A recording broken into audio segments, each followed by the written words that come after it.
जोहार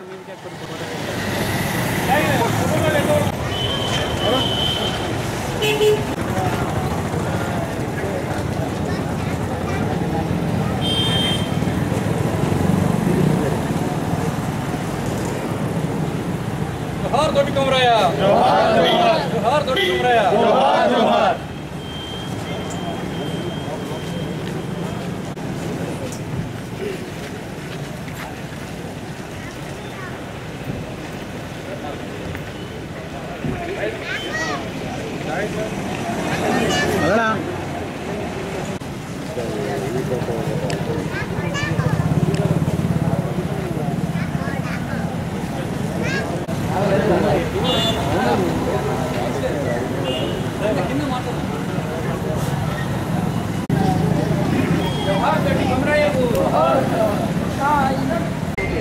ఈరోజు దొడ్డి కొమరయ్య గారి వర్ధంతి పురస్కరించుకొని వారు చేసినటువంటి సేవలను స్మరించుకోవాలని చెప్పేసి మేమందరం కూడా వారికి మరి వినమ్రంగా నివాళులు అర్పిస్తూ మరి ఈనాడు తెలంగాణ రాష్ట్రం సిద్ధించింది అని అంటే మరి దొడ్డి కొమరయ్య గారు మరి తెలంగాణ సాయుధ పోరాటం మరి తొలి దశ మరి ఉద్యమంలో తొలి అమరుడైనటువంటి వీరుడు గొప్ప వీరుడు దొడ్డి కొమరయ్య గారు వారు చేసినటువంటి సాయుధ పోరాటంలో భాగంగా ఈరోజు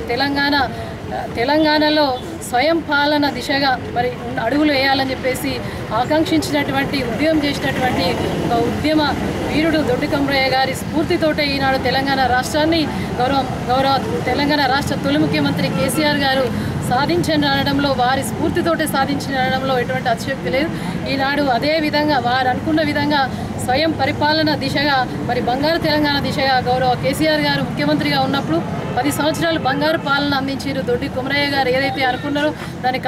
అనుకున్నట్టుగా ఈనాడు తెలంగాణలో స్వయం పరిపాలన మరి దిశగా ప్రజలందరికీ కూడా అన్ని విధాలుగా అన్ని వర్గాలను ఏకం చేసి మరి వాళ్ళ కాళ్ళ మీద వాళ్ళు నిలబడే విధంగా చేసినటువంటి నాయకుడు కేసీఆర్ గారు. దానికి స్ఫూర్తి దొడ్డి కొమరయ్య గారు అని చెప్పేసి చెప్పుకోవచ్చు. ఈ విధంగా అమరులైన సాయుధ పోరాటంలో ముఖ్యంగా దొడ్డి కొమరయ్య గారితో పాటు ఐలమ్మ గారిని కూడా మనము చారిత్రాత్మక గొప్ప యోధురాలు వారిని కూడా గుర్తు చేసుకోవచ్చు. ఎందుకంటే చాలామంది రైతుల కోసం వారు మరి బలహీన వర్గాలు బీసీ వర్గాల కోసం పోరాటం చేసిన వారు. మరి ఏదైతే వారి గ్రామంలో మరి పొలం దున్నుకొని మరి కష్టపడి రెక్కలను ముక్కలు చేసుకొని కష్టపడి పొలాన్ని పంట పండిస్తే దాన్ని తీసుకుపోయి మరి నిరంకుశ దొరల దగ్గర మరి పంటను మొత్తం వాళ్ళే తీసుకునేవారు. మరి కష్టపడేది ఒకటైతే ఫలితం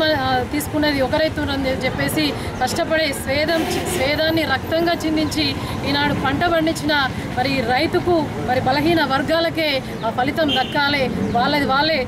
దున్నినొందే మరి యొక్క భూమి దక్కాలి అని చెప్పేసి చాలా పోరాటం చేసి ఇవల్ల మరి ఆ గ్రామంలో కూడా ఎక్కడ పోయినా కూడా భూమిలో అనువనువు దొడ్డి కొమరయ్య గారి మరి సేదం రక్తం వారి యొక్క కష్ట ఫలితం కనిపిస్తూ ఉంటుంది. వారి యొక్క స్ఫూర్తి కేవలం తెలంగాణకే కాదు యావత్ దేశానికి కూడా వారి యొక్క సేవలు శిరస్మరణీయం అని చెప్పేసి తెలియజేస్తూ మరియు మరొకసారి కూడా వారికి మా